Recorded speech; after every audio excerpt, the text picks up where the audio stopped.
When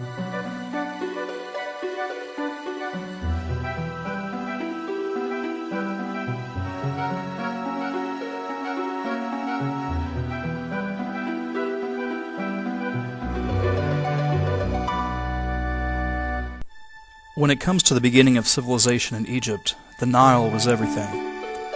It was the giver and the sustainer of life. The Nile is the largest river in the world. Its southernmost origin is in Rwanda in Central Africa.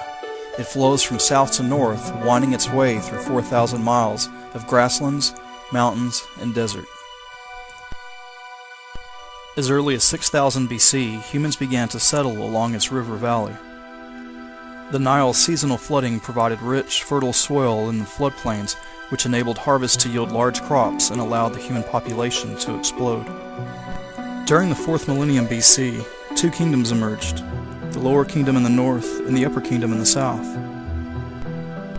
Around 3200 BC, the two were united, and the new unified kingdom stretched 600 miles along the Nile.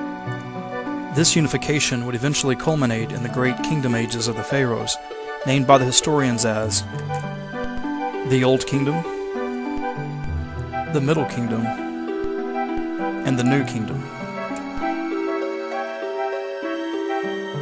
This 1700-year stretch marked a time of supreme rule by the pharaoh and a flourishing of the arts, commerce, science, and medicine. The flourishing of the arts, particularly architecture, met with the absolute rule of the pharaoh in the form of the pyramids. These pyramids are great burial tombs believed to help the pharaoh in achieving eternal life after death.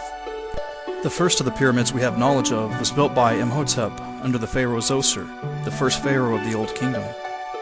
His pyramid was constructed at Saqqara around 2800 BC.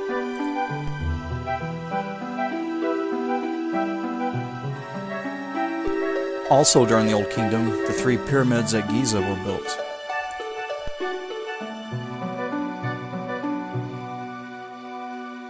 The largest of the three, often referred to as the Great Pyramid, was built for the pharaoh Khufu around 2540 BC. It took 20 years to build, and after its completion it was the tallest building in the world for over 3,800 years.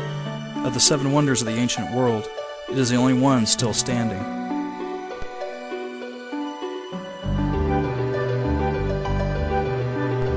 It's in the New Kingdom, however, where we find some of ancient Egypt's most legendary pharaohs and its most remarkable temples.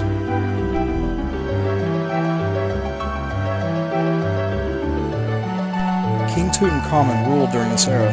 He is referred to as the Boy King because he ascended the throne at the age of 9 and would die only 10 years later. His tomb lies in the Valley of the Kings near Luxor and was never plundered like so many others.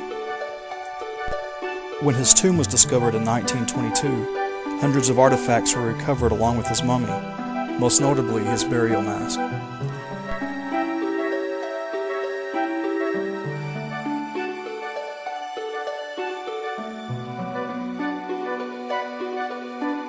Today we are still intrigued by the mystery surrounding his death. Only 19 when he died, the cause of death could not have been a natural one. The mummy of this boy king has been x-rayed several times since the 1960s, and he underwent a CT scan in 2005. Experts concluded that a break in his leg caused gangrene, from which he subsequently died.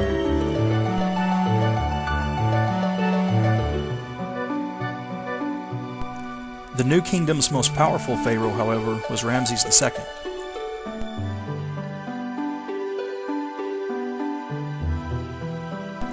He ascended the throne in 1279 BC in his early 20s, and he ruled for 66 years.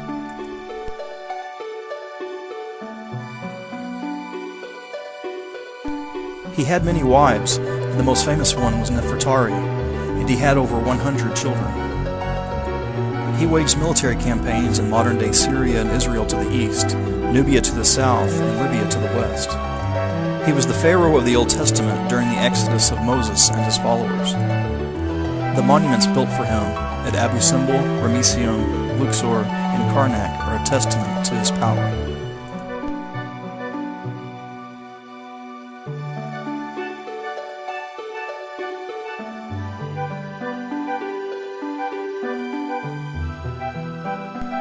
With the end of autonomous Egyptian rule after the fall of the New Kingdom, several area powers would come to reign over Egypt. Among those were the Ethiopians, the Libyans, and the Nubians. Then after 500 years, two of the great empires of the day invaded and established rule. The first of these were the Persians in 517 BC. Darius and Xerxes also ruled during this time. Persian rule would end when Alexander the Great defeated Darius III in 332 BC.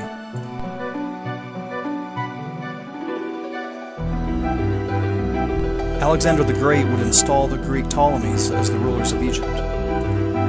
The Ptolemies established the great Mediterranean city of Alexandria and made it their capital. The most famous Ptolemaic ruler was Cleopatra, the Queen of the Nile. Stories of love and intrigue surrounding her life and rule would become the stuff of literature. Cleopatra had affairs with Julius Caesar and then Mark Antony after Caesar's death. Shakespeare and Bernard Shaw both wrote plays concerning the love affair between Cleopatra and Caesar's friend Mark Antony. Egypt wouldn't come under Roman rule until after Mark Antony fought in a civil war against Caesar's nephew Octavian. When Mark Antony was defeated at Actium, he committed suicide. Cleopatra did the same.